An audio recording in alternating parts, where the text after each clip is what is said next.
Praise the Lord. Shalom. प्रभु आप सभी को आशीष दे। और जैसा कि भविष्य में जो बात घटने वाली है उससे मैं भविष्यवाणी में बताने से पहले कुछ बात आपके सम्मुख रखना चाहूँगा ताकि हम सब समझ सकें।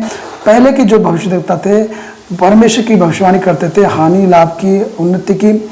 आजकल के जो मसीह लोग हैं या आजकल जो लोग विश्वास करते हैं वो इग्नोर करते हैं भविष्यवाणी को, क्योंकि बाइबल में लिखा पौलुस कहता है भविष्यवाणी को तुच्छ ना जानो।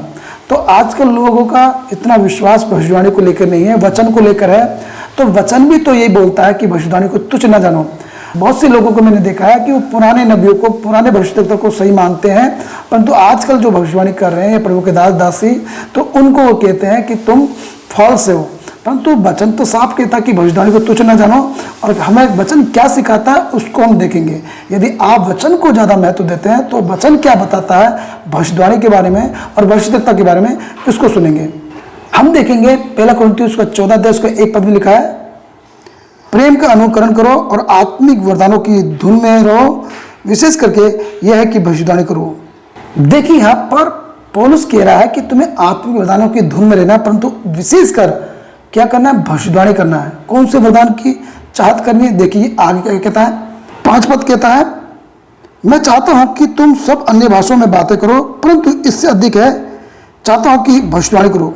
देखिए पौलुस यहाँ पर कह रहा है कि मैं चाहता हूं कि सबसे अधिक भविष्यवाणी की जाए। इसी के 14 के 39 को भी हम देख लेते हैं, अतः भाइयों भविष्यवाणी करने की धुन में रहो।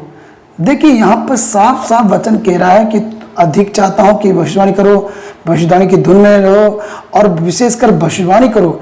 तो यहाँ पर भविष्यवाणी के लिए बोला गया है। हम पुराने नियम में हेजकेल की उसके 2 अध्याय के 5 पद को पढ़ेंगे।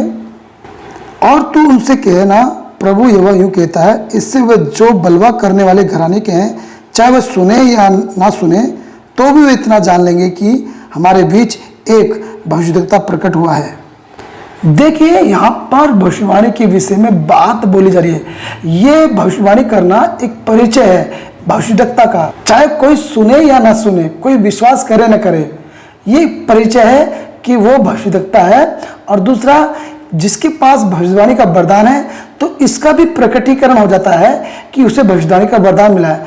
तो ये भविष्यवाणी का परिचय है और कि उसको वरदान मिला है भविष्यवाणी का, और ये परिचय है कि ये भविष्यद्वक्ता है। इसके द्वारा भविष्यवाणी जो की जाती है वो पूरी होती है। इसलिए मेरे द्वारा जो भी भविष्यवाणी होती है उसको तुच्छ ना जाने, इसलिए उसको गलत ना सोचें, परंतु परमेश्वर के वचन के अनुसार विश्वास करें, प्रार्थना करें, प्रभु आपकी उन्नति करेगा। अब कुछ लोगों को ये विचार है, मत है कि ये कोई भविष्यवाणी थोड़ी होती है, इससे किसी की उन्नति थोड़ी हो रही है। कहीं पे भूकंप आना, कहीं पर बाढ़ आना, कहीं पर बारिश होना या कार मिलना, बच्चों की आशीष मिलना है, ये कोई उन्नति का कारण थोड़ी है। उन्नति वचन से होती है, राइट, ये बात अच्छी है। परंतु अभी हमने क्या वचन पढ़ा, क्या पौलुस बोल रहा है, भविष्यवाणी करो। एक और वचन पढ़ेंगे हम देखेंगे दूसरा राजा उसका 6 अध्याय उसका 8 पद से लेकर 23 पद तक। यहाँ पर एक आराम का राजा है और वो इजराइल के राजा को मारने के लिए, उस पर चढ़ाई करने के लिए वो अमुक में छावनी रखता है, अपनी सेना को भेजता है कि वहाँ पर घात लगाकर वो इजराइल के राजा पे अटैक करे और जीत ले इजराइल को।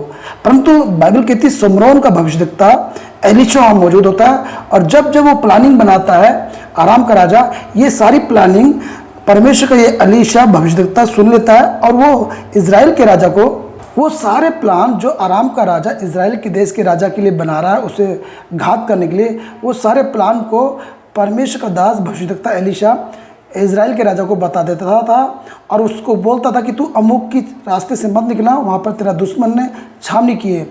और इस तरह से उसने 1 नहीं 2 नहीं 3 नहीं कई बार इजराइल के राजा को आराम के राजा से बचाया।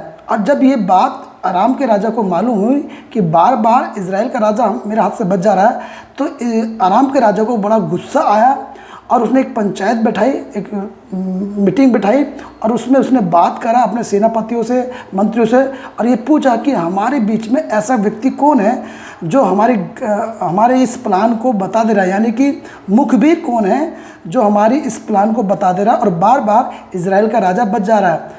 तो ये बात जब अराम का राजा अपने सेनापति मंत्रियों से बोलता कि जरा निकालो हमारे में से मुखबिर कौन है, जो इस सारी खबर को, हमारे प्लान को बता दे रहा है इजराइल के राजा को।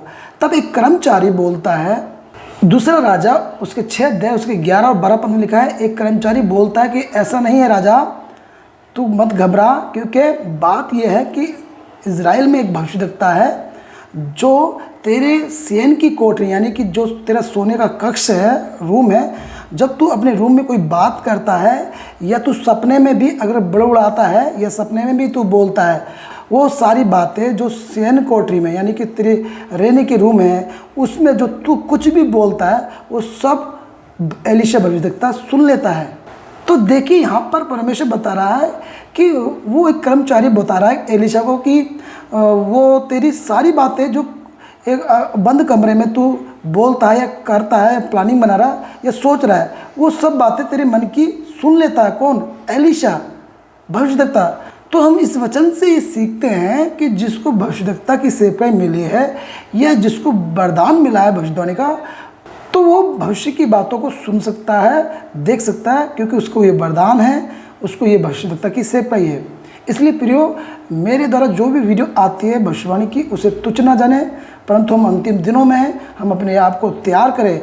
और क्योंकि भविष्यवाणी के द्वारा बहुत बड़ा एक हियाब मिलता है, शांति मिलती है। जब कोई घटना भविष्यवाणी में बोली गई है और वो जब घट रही है, तो उससे भी हमें पता चलता है कि हमारा परमेश्वर इन सब बातों को होते हुए देख रहा है और वो प्रकट कर रहा है भविष्यवाणी में कि भविष्य की बातों को।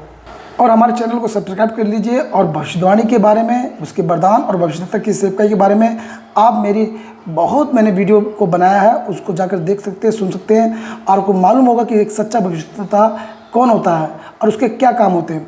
सो अब हम आते हैं भविष्य की जो भविष्यवाणी मुझको प्रार्थना में प्राप्त हुई है, भविष्य में जो होने वाला है, उसके लिए परमेश्वर ने जो वचन दिया, स्वोपदेशक उसके 9 अध्याय के 12 पद में लिखा है, क्योंकि मनुष्य अपना समय नहीं जानता, जैसे मछलियां दुखदाई जाल में और चिड़िया फंदे में फंसती है, वैसे ही मनुष्य दुखदाई समय में जो उन पर अचानक आ पड़ता है फंस जाते हैं। देखिए यहाँ पर साफ लिखा है, मनुष्य नहीं जानता भविष्य में क्या विपत्ति आने वाली है, परंतु क्या दुख आने वाला है, और उसमें वो फंस जाता है।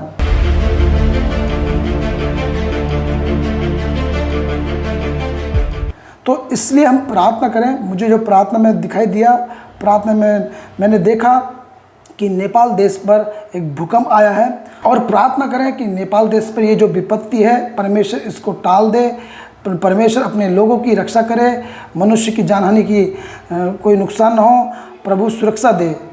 तो ये एक प्रार्थना का विषय है। आप सभी प्रार्थना करें नेपाल देश के लिए। जय मसीह की।